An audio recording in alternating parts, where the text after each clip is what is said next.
Hello, അപ്പോൾ എല്ലാവർക്കും നമ്മുടെ ഇന്നത്തെ പുതിയ വീഡിയോയിലേക്ക് സ്വാഗതം. അപ്പോൾ ഇന്ന് നമ്മൾ വന്നിരിക്കുന്നത് നോർത്ത് ഇന്ത്യൻ സ്റ്റൈലിലുള്ളൊരു അടിപൊളി ചന മസാലയുടെ റെസിപ്പി ആയിട്ടാണ്. നമ്മുടെ ഇവിടെ റെസ്റ്റോറൻറ്റിലൊക്കെ നമുക്ക് കിട്ടും. നമ്മുടെ വട്ടൂരയുടെ കൂടിയും അതുപോലെ ചപ്പാത്തി പൊറോട്ടയുടെ കൂടിയൊക്കെ ഹോട്ടലിലൊക്കെ കിട്ടുന്ന ചന മസാലയാണ് കേട്ടോ. ചന എന്ന് വെച്ചാൽ ചോല, ഭട്ടൂരയുടെ കൂടെ കിട്ടുന്ന ചോലയെന്ന് പറയും. അപ്പോൾ നല്ല ടേസ്റ്റി ആയിട്ടുള്ള ഒരു ഐറ്റമാണ് കേട്ടോ. നമ്മുടെ ഇവിടുത്തെ പോലെ നാളികേരം ഒന്നും അരയ്ക്കേണ്ട ആവശ്യമില്ല. നല്ല സൂപ്പർ ടേസ്റ്റി ആയിട്ടുള്ള തിക്ക് ഗ്രേവിയോട് കൂടിയിട്ടുള്ള ഒരു അടിപൊളി ചന മസാലയാണ്. ഞാനിപ്പോൾ ഇവിടെ കഴിക്കുന്നത് വെള്ളയപ്പത്തിൻ്റെ കൂടിയാണ്.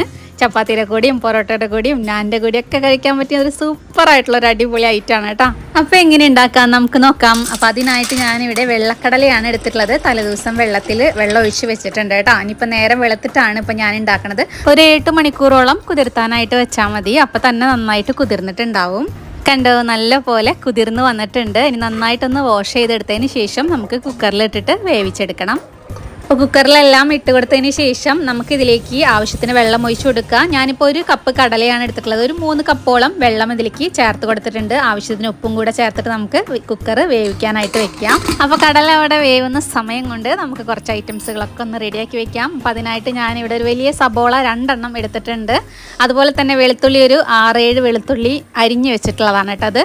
അതും കൂടെ അരിഞ്ഞു വെച്ചിട്ടുണ്ട്. ഒരു വലിയ കഷ്ണം ഇഞ്ചി നീളത്തിൽ അരിഞ്ഞു വെച്ചിട്ടുണ്ട്. പിന്നെ നമുക്ക് എത്രയാണ് സബോള എടുത്തത് അത്രയും തന്നെ 2 വലുപ്പത്തിലുള്ള തക്കാളിയും കൂടെ അരിഞ്ഞെടുത്ത് മാറ്റി വെച്ചിട്ടുണ്ട്. അപ്പോൾ ഇത്രയും സംഭവങ്ങളൊക്കെ ഒന്ന് മാറ്റി വെക്കുക. ഇനി നമുക്ക് പൊടികൾ ഇതുപോലെ ചേർത്ത് കൊടുക്കാനുള്ള പൊടികളും കൂടെ മാറ്റി വെക്കാം കേട്ടോ. അപ്പോൾ ഞാൻ എല്ലാം കൂടെ ഒരു പ്ലേറ്റിൽ മാറ്റി വയ്ക്കുകയാണ്. 2 ടീസ്പൂൺ മല്ലിപ്പൊടി ചേർക്കണം. പിന്നെ നമുക്ക് വേണ്ടത് 2 ടീസ്പൂണോളം കാശ്മീരി ചില്ലിയാണ് ഞാൻ ഇവിടെ എടുത്തിട്ടുള്ളത്. അതും കൂടി ഇട്ട് കൊടുക്കുക. പിന്നെ നമുക്കിതിലേക്ക് വേണ്ടത് ഒരു 1/4 ടീസ്പൂണോളം മഞ്ഞൾപ്പൊടി വേണം. പിന്നെ ഗരം മസാല അതുപോലെ തന്നെ ഒരു 1/2 ടീസ്പൂൺ ഗരം മസാല എടുത്തിട്ടുണ്ട്. പിന്നെ നമ്മൾ എടുത്തിട്ടുള്ളത് ജീരകത്തിൻ്റെ പൊടിയാണ്. അതൊരു 1/2 ടീസ്പൂൺ ഇട്ട് കൊടുത്തിട്ടുണ്ട്. ഇനി നമുക്ക് ഇതിലേക്ക് വേണ്ടത് ആംചൂർ പൗഡറാണ്. അപ്പോൾ അതില്ലെങ്കിലും കുഴപ്പമില്ല, ചെറുനാരങ്ങ ഒരെണ്ണം പിഴിഞ്ഞ് ചേർത്താൽ മതി കേട്ടോ നമ്മൾ മസാല ചേർക്കണ സമയത്ത്. ഇപ്പം എൻ്റെ അടുത്തുള്ളത് കൊണ്ട് മാത്രമാണ് ഇപ്പോൾ ഞാൻ ചേർക്കണത്. ഇത് ഞാൻ കുറേ ഷോപ്പുകളിലൊക്കെ ഇവിടെ അന്വേഷിച്ചു. നമ്മുടെ പാവ് ബജിയുടെ ആ സമയത്തൊക്കെ ഇവിടെ ഷോപ്പുകളിലൊക്കെ അന്വേഷിച്ച് എൻ്റെ അടുത്ത് ഉണ്ടായിരുന്നില്ല. അപ്പോൾ ഞാൻ പാവ് ബജിയിൽ ചെറുനാരങ്ങ മിക്സ് ചെയ്തിട്ടാണ്, അപ്പോൾ എല്ലാവരും കണ്ടു കാണും, ചെറുനാരങ്ങ നീര് പിഴിഞ്ഞിട്ടാണ് നമ്മൾ പാവ് ബജിയൊക്കെ ഉണ്ടാക്കിയത്. അപ്പോൾ ഇതാണ് ആംചൂർ പൗഡർ. പച്ചമാങ്ങ ഉണക്കി പൊടിച്ച പൊടിയാണ് കേട്ടോ. അത് ഇവിടെ കടകളിലൊന്നും കിട്ടാനില്ല കേട്ടോ. എനിക്ക് റിലയൻസിൽ നിന്നാണ് കേട്ടോ അതൊരു പാക്കറ്റ് കിട്ടിയത്. അപ്പോൾ ഞാൻ വിചാരിച്ചൊന്ന് അത് വെച്ചിട്ട് ഉണ്ടാക്കാമെന്ന് വിചാരിച്ചു. അപ്പോൾ ഇനി നമുക്ക് മസാല ഉണ്ടാക്കാം. അതിനായിട്ട് പാൻ അടപ്പത്ത് വെച്ചെടുക്കുക. അതിൽ ആവശ്യത്തിന് ഓയിൽ ഒഴിച്ചു കൊടുക്കുക. എന്നിട്ട് ഓയിലൊന്ന് ചൂടായി വരുമ്പോൾ അതിലേക്ക് നമ്മൾ 2 വലിയ സബോള അരിഞ്ഞു വെച്ചിട്ടുണ്ടായിരുന്നു, അത് ആഡ് ചെയ്ത് കൊടുക്കുക. സബോള ഒന്ന് പെട്ടെന്ന് വാടി കിട്ടാൻ വേണ്ടി നമുക്കതിലേക്ക് ആവശ്യത്തിന് ഉപ്പും കൂടെ ചേർത്ത് കൊടുത്തിട്ട് നമുക്കൊന്ന് വഴറ്റിയെടുക്കാം. സബോള ഒന്ന് വഴന്ന് വന്നാൽ നമുക്ക് അതിലേക്ക് അരിഞ്ഞു വെച്ചിട്ടുള്ള വെളുത്തുള്ളി ഇട്ട് കൊടുക്കണം. പിന്നെ അരിഞ്ഞു വെച്ചിട്ടുള്ള ഇഞ്ചി ആഡ് ചെയ്ത് കൊടുക്കണം കേട്ടോ. അപ്പോൾ ഇതെല്ലാം വഴറ്റി നമ്മളൊരു അരപ്പാണ് റെഡിയാക്കി എടുക്കുന്നത്. ഈ അരപ്പ് നല്ല തിക്ക് ഗ്രേവി ആയിട്ട് നമുക്ക് കടലക്കറി കിട്ടും കേട്ടോ. അപ്പോൾ ഇതിലേക്ക് നാളികേരത്തിൻ്റെ ആവശ്യമില്ല, അതുപോലെ തന്നെ വെളിച്ചെണ്ണയുടെ ആവശ്യമില്ല. പുറത്ത് നമ്മൾ നാളികേരത്തിനായാലും വെളിച്ചെണ്ണയ്ക്കായാലും നല്ല വില കൂടിയിരിക്കുന്ന സമയത്തൊക്കെ ഇതുപോലെ നോർത്ത് ഇന്ത്യൻ സ്റ്റൈലുള്ള കറികളൊക്കെ ഉണ്ടാക്കിയാൽ മതി കേട്ടോ. നല്ല ടേസ്റ്റാണ്. നമ്മുടെ ഹോട്ടലിൽ കിട്ടുന്ന റെസ്റ്റോറൻറ്റ് സ്റ്റൈലുള്ള അതേ കറിയാണ് കേട്ടോ, അതേ ഫ്ലേവറിലുള്ള കറിയാണ് നമ്മൾ ഉണ്ടാക്കിയിട്ടുള്ളത്. അപ്പോൾ നമ്മൾ ഇട്ട് കൊടുത്തിട്ടുണ്ട്, വെളുത്തുള്ളി ഇട്ട് കൊടുത്തിട്ടുണ്ട്, അതുപോലെ നീളത്തിലരിഞ്ഞ ഇഞ്ചി ആഡ് ചെയ്ത് കൊടുത്തിട്ടുണ്ട്. അപ്പോൾ ഇതെല്ലാം വഴന്ന് വരുന്ന സമയം കൊണ്ട് നമ്മളവിടെ കുക്കറിൽ ചന വേവിക്കാനായിട്ട് വെച്ചിട്ടുണ്ടായിരുന്നു കേട്ടോ. ചന ഒരു മീഡിയം ഫ്ലെയിമിലിട്ടിട്ട് വേവിക്കണം. ഒരു 5 to 6 വിസിൽ മതി. ഹൈ ഫ്ലെയിമിലൊക്കെ ഇട്ട് കഴിഞ്ഞാൽ പെട്ടെന്ന് വിസിൽ വരും, പക്ഷെ നമ്മുടെ കടല വെന്തിട്ടുണ്ടാവില്ല. അപ്പോൾ ഇതാ നമ്മുടെ കടല ഇവിടെ വെന്ത് വന്നിട്ടുണ്ട്. കണ്ടോ, ഇത് കണ്ടപ്പോൾ തന്നെ മനസ്സിലായിട്ടുണ്ട് വെന്തിട്ടുണ്ടെന്ന്. ജസ്റ്റ് ഒന്ന് നമ്മൾ പിടിച്ചു നോക്കിയാൽ നമുക്ക് മനസ്സിലാവും. അപ്പോൾ കടല നമുക്ക് അവിടെ മാറ്റി വയ്ക്കാം. അപ്പോൾ നമ്മുടെ മസാലയിൽ നമുക്ക് നമ്മുടെ പൊടികൾ ആഡ് ചെയ്ത് കൊടുക്കണം. അപ്പോൾ നമ്മൾ ചേർത്ത് മാറ്റി വെച്ചിട്ടുള്ള എല്ലാ പൊടികളും നമ്മൾ ഇതിലേക്ക് മിക്സ് ചെയ്ത് കൊടുത്തിട്ടുണ്ട്. ഇനി ആ പൊടികളുടെ പച്ച മണക്കൊന്ന് മാറി വരുന്ന വരേക്ക് നമുക്കൊന്ന് വഴറ്റിയെടുക്കാം. ഞാൻ ഫസ്റ്റ് ഇതുപോലെ ചന മസാല വെച്ചപ്പോൾ എൻ്റെ അടുത്ത് ആംചൂർ പൗഡർ ഉണ്ടായിരുന്നില്ല കേട്ടോ. അപ്പോൾ ഞാൻ ചെറുനാരങ്ങ പിഴിഞ്ഞിട്ടാണ്. അപ്പോൾ ഈ ഒരു ടൈമിലാണ് ഞാൻ ചെറുനാരങ്ങ പിഴിഞ്ഞിട്ട് വെച്ചത് കേട്ടോ. സെയിം ടേസ്റ്റ് തന്നെയായിരുന്നു, ഒരു വ്യത്യാസം ഉണ്ടായിരുന്നില്ല. അപ്പോൾ അതിന് പകരം ആംചൂർ പൗഡറാണ് നമ്മുടെ നോർത്ത് ഇന്ത്യൻ സ്റ്റൈലിലെ കറികളിലൊക്കെ ഉപയോഗിക്കുന്നത്. അപ്പോൾ അതുകൊണ്ട് ഞാനത് വാങ്ങിച്ചപ്പോൾ അങ്ങനെ ഉണ്ടാക്കി കാണിച്ചു എന്നുള്ളൂ കേട്ടോ. ഇനി നമുക്കിതിലേക്ക് ടൊമാറ്റോ ആഡ് ചെയ്ത് കൊടുക്കാം. ഇപ്പോൾ 2 വലിയ ടൊമാറ്റോ ഞാനിതുപോലെ കട്ട് ചെയ്തിട്ടുണ്ട്. അതും കൂടെ ആഡ് ചെയ്ത് കൊടുത്തിട്ട് നന്നായിട്ടൊന്ന് വഴറ്റിയെടുക്കുക. ടൊമാറ്റോ ഒക്കെ ഒന്ന് നന്നായിട്ടൊന്ന് ഉടഞ്ഞ് ചേരണം. ഇതിലേക്ക് ആവശ്യത്തിന് കുറച്ച് 1 കപ്പോളം വെള്ളം കൂടി ചേർത്ത് കൊടുത്തിട്ട് നമുക്കൊന്ന് മൂടി വെച്ചിട്ട് വേവിച്ചെടുക്കണം കേട്ടോ. എന്നാലാണ് നമുക്കിതൊന്ന് വെന്ത് കഴിഞ്ഞാൽ ഒന്ന് ചെറുതായിട്ടൊന്ന് വെന്ത് കഴിഞ്ഞാലാണ് നമുക്കത് നന്നായിട്ട് തണുത്തിട്ട് മിക്സിയുടെ ജാറിലൊന്ന് അരച്ചെടുക്കാൻ പറ്റുള്ളൂ. അപ്പോൾ ടൊമാറ്റോ ഒന്ന് വേവട്ടെ. അപ്പോൾ എല്ലാം കൂടെ ഒന്ന് മിക്സ് ചെയ്തെടുത്തതിന് ശേഷം നമുക്കതൊന്ന് മൂടി വയ്ക്കാം. മൂടി വെച്ചിട്ട് ഒരു 2-3 മിനിറ്റ് കഴിഞ്ഞാൽ നമുക്ക് മൂടി തുറക്കാം കേട്ടോ. കുറച്ച് സമയം മതി. തക്കാളി അല്ലേ, എല്ലാം ഓൾറെഡി വഴന്നിരിക്കുകയാണ്. തക്കാളി മാത്രം ഒന്ന് ഉടഞ്ഞാൽ മതി.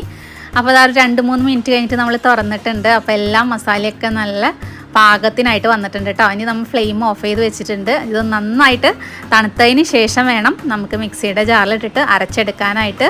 അപ്പോൾ ഇതാ മസാലയൊക്കെ കണ്ടോ നല്ല സെറ്റായിട്ടുണ്ട് കേട്ടോ. ഇനി കുറച്ച് സമയം നമ്മളൊന്ന് മാറ്റി വെച്ചപ്പോൾ നന്നായിട്ട് തണുത്ത് വന്നിട്ടുണ്ട്. ഇനി നമുക്ക് ഈ ഒരു തണുത്ത മിക്സ് നമുക്ക് മിക്സിയുടെ ജാറിലേക്ക് ഇട്ട് കൊടുത്തതിന് ശേഷം നമുക്കൊന്ന് അരച്ചെടുക്കണം.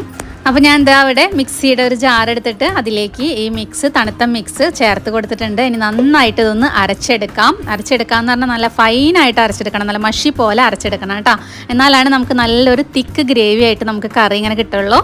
അപ്പോൾ അരച്ചെടുത്ത മിക്സ് ഇതാ ഇവിടെ ഒരു ഭാഗത്ത് നമുക്ക് മാറ്റി വെക്കാം. ഇനി നമുക്കൊരു ആ സെയിം പാൻ തന്നെ നല്ലപോലെ വാഷ് ചെയ്തെടുത്തതിന് ശേഷം അതിലേക്ക് ആവശ്യത്തിന് ഓയിൽ ഒഴിച്ച് കൊടുക്കുക. ഓയിലൊന്ന് ചൂടായി വരട്ടെ. അതിലേക്ക് ഒരു 1/4 ടീസ്പൂണോളം ജീരകം ആഡ് ചെയ്ത് കൊടുക്കുക. നമ്മുടെ ഇവിടെ കടുക് പൊട്ടിക്കണ പോലെയാണ് കേട്ടോ നോർത്ത് ഇന്ത്യയിലൊക്കെ ജീരകം പൊട്ടിക്കണത്. അപ്പോൾ അവിടെയൊക്കെ ജീരകമാണ് പൊട്ടിക്കുക. അപ്പോൾ ഒരു 1/4 ടീസ്പൂൺ ജീരകം ആഡ് ചെയ്ത് കൊടുത്തതിന് ശേഷം നമ്മളിവിടെ ഒരു പച്ചമുളകാണ് എടുത്തിട്ടുള്ളത്. എരിവുള്ള പച്ചമുളക് ആയതുകൊണ്ടാണ് ഒരെണ്ണം എടുത്തത് കേട്ടോ. അപ്പോൾ എരിവില്ലാത്തതാണെങ്കിൽ 2 എടുക്കാം. അപ്പോൾ അതൊന്ന് ചൂടായി വരട്ടെ. അതൊന്ന് ചൂടായി വരുമ്പോൾ നമുക്കതിലേക്ക് നമ്മൾ നേരത്തെ അരച്ച് മാറ്റി വെച്ചിട്ടുള്ള മിക്സ് ഇതിലേക്ക് ആഡ് ചെയ്ത് കൊടുക്കാം. അപ്പോൾ അരപ്പ് ആഡ് ചെയ്യുന്ന സമയത്ത് ഒന്ന് സിമ്മിലിട്ടതിന് ശേഷം ആഡ് ചെയ്ത് കൊടുക്കുക കേട്ടോ, അല്ലെങ്കിൽ മേലേക്കൊക്കെ ഇങ്ങനെ പൊട്ടിത്തെറിക്കും. ഇനി ആ മിക്സിയുടെ ജാറിൽ അല്പം കൂടെ വെള്ളം ഒഴിച്ച് കൊടുത്തിട്ട് അതും കൂടെ ചുറ്റിച്ചിട്ട് ചേർത്ത് കൊടുക്കുക. അധികം വെള്ളം ഒഴിച്ചു കൊടുക്കേണ്ട ആവശ്യമില്ല കേട്ടോ, കാരണം നമ്മൾ കടല വേവിച്ചതിൽ ചേർക്കുമ്പോൾ കടലയുടെ വെള്ളം കൂടിയാകുമ്പോൾ ഇത് കറക്റ്റ് ആവും. അപ്പോൾ കണ്ടോ ഗ്രേവി ഇരിക്കണത് ഈ ഒരു പാകത്തിന് ആക്കി എടുക്കുക. ഇനി നമുക്ക് ഇതിലേക്ക് നമ്മൾ വേവിച്ച് വെച്ചിട്ടുള്ള കടലയുടെ ഒപ്പം വെള്ളം ഉണ്ട് കേട്ടോ. ആ വെള്ളവും കടലയും കൂടെ ഒരുമിച്ച് ഇതിലേക്ക് മിക്സ് ചെയ്ത് കൊടുക്കുക. കുക്കർ നേരിട്ട് അങ്ങോട്ട് തട്ടി കൊടുക്കുക കേട്ടോ. ഇപ്പോൾ കണ്ടോ അത്യാവശ്യം വെള്ളമൊക്കെ ഉണ്ട് നമ്മുടെ കടല വേവിച്ചപ്പോൾ കേട്ടോ. ഇതെല്ലാം കൂടെ ആയിട്ട് നന്നായിട്ടൊന്ന് മിക്സ് ചെയ്തെടുക്കുക. ഇനി സിമ്മിലിട്ടിട്ട് ഒന്ന് തിളച്ച് കുറുകി വരണം നമ്മുടെ കടലക്കറി കേട്ടോ. അപ്പോൾ കടലയിലൊക്കെ മസാലയൊക്കെ ഒന്ന് പിടിച്ച് സെറ്റായിട്ട് വരും. അപ്പോൾ ഈ ഒരു പാത്രത്തിൽ നിറച്ച് കറി നമുക്ക് കിട്ടിയിട്ടുണ്ട് കേട്ടോ. അപ്പോൾ അത്യാവശ്യം ഗ്രേവിയൊക്കെയുള്ള നല്ല സൂപ്പറായിട്ടുള്ളൊരു കറിയാണ് കണ്ടോ. നാളികേരം ഒന്നും ചേർക്കാതെ തന്നെ അത്യാവശ്യം ഗ്രേവിയോട് കൂടിയിട്ടുള്ള നല്ലൊരു കറിയായിട്ട് നമുക്ക് കിട്ടിയിട്ടുണ്ട്. അപ്പോൾ ഉപ്പ് നോക്കുക, ഉപ്പ് പാകത്തിന് പോരെങ്കിൽ ആഡ് ചെയ്ത് കൊടുക്കുക കേട്ടോ. അപ്പോൾ ഗ്രേവിയൊക്കെ ചേർത്തപ്പോൾ ഇതിലേക്ക് ഉപ്പ് പോരാണ്ട് വന്നപ്പോൾ ഞാൻ പാകത്തിന് ഉപ്പും കൂടെ ചേർത്ത് കൊടുത്തിട്ടുണ്ട് കേട്ടോ. ഇനി നമുക്ക് ഇതിലേക്ക് വേണ്ടത് മല്ലിയിലയാണ്. ഒരു പിടിയോളം മല്ലിയില ഒന്ന് പൊട്ടിച്ചിട്ട് നമുക്ക് ഇതിലേക്ക് ഒന്ന് ചേർത്ത് കൊടുക്കാം. ഇനി നമുക്കിതിലേക്ക് ആഡ് ചെയ്ത് കൊടുക്കാനുള്ളത് കസ്തൂരിമേത്തിയാണ്. അപ്പോൾ അവസാനമായിട്ട് നമ്മൾ ഉലുവയുടെ ഇല ഉണക്കിയതാണ് കേട്ടോ കസ്തൂരിമേത്തി എന്ന് പറയുന്നത്. അതും കൂടെ ചേർത്ത് കൊടുത്തു കഴിഞ്ഞാൽ നമ്മുടെ കറി ഇവിടെ സെറ്റായിട്ടുണ്ട്. അപ്പോൾ ഇതെല്ലാം ചേർക്കുമ്പോൾ തന്നെ നല്ലൊരു മണമൊക്കെ നമുക്ക് കിട്ടും കേട്ടോ. കറിയൊക്കെ നോക്കി കുറുകി നല്ല അടിപൊളിയായിട്ട് വന്നിട്ടുണ്ട്. അപ്പോൾ ഇത്രയേ ഉള്ളൂ നമ്മുടെ നോർത്ത് ഇന്ത്യൻ സ്റ്റൈലിലുള്ള സൂപ്പർ ടേസ്റ്റി ആയിട്ടുള്ള നല്ല ഗ്രേവിയോട് കൂടിയിട്ടുള്ള ഒരു അടിപൊളി ചനാ മസാലയാണ് നമ്മളിവിടെ റെഡിയാക്കിയിട്ടുള്ളത്. ഫൈനലായിട്ട് ഞാനൊരു പിഞ്ച് പഞ്ചസാരയും കൂടെ ആഡ് ചെയ്ത് കൊടുത്തിട്ടുണ്ട് കേട്ടോ. ഷുഗർ ഒന്നുമില്ല, ആ ടേസ്റ്റുകളൊന്ന് ബാലൻസ് ചെയ്ത് വരാനായിട്ടാണ്.